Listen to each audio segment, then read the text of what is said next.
The man was clearly the family of the victim, yet in court he endured the killer's provocation, but he withdrew all charges against the killer. It was dark. There were a lot of them. I can't be sure anymore. Mr. Baring, do you expect to obtain evidence other than Mr. Hume's here? No, Your Honor, I do not.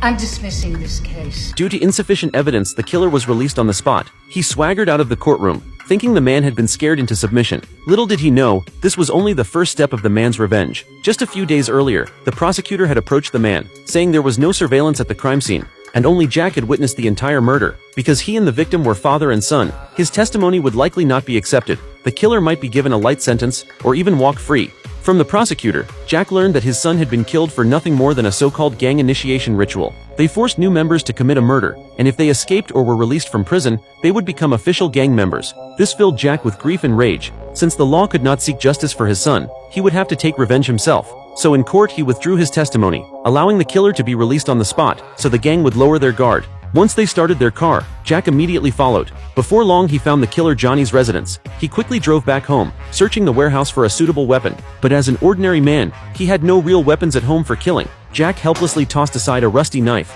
then turned to keep searching. In the middle of his search, his younger son entered the warehouse. Jack had to brush him off, saying he was looking for something for work. Soon he found a dagger. He wrapped it in a piece of cloth immediately. Just then, his wife arrived after hearing the noise. She couldn't understand why Jack had suddenly dropped the charges, but Jack had no intention of explaining to her at that moment. He used the excuse of going back to the company to get some files, and left home. Soon he was staking out in front of Johnny's house. But then he suddenly thought about his wife and younger son. He couldn't help but ask himself, was he being too impulsive? For a piece of scum, was it worth throwing away the rest of his life? Just as he came to his senses and started the car to leave, someone suddenly stepped out from a room in the distance. It was none other than Johnny, the one who killed his eldest son. Looking at that infuriating face, Jack finally couldn't hold back and got out of the car.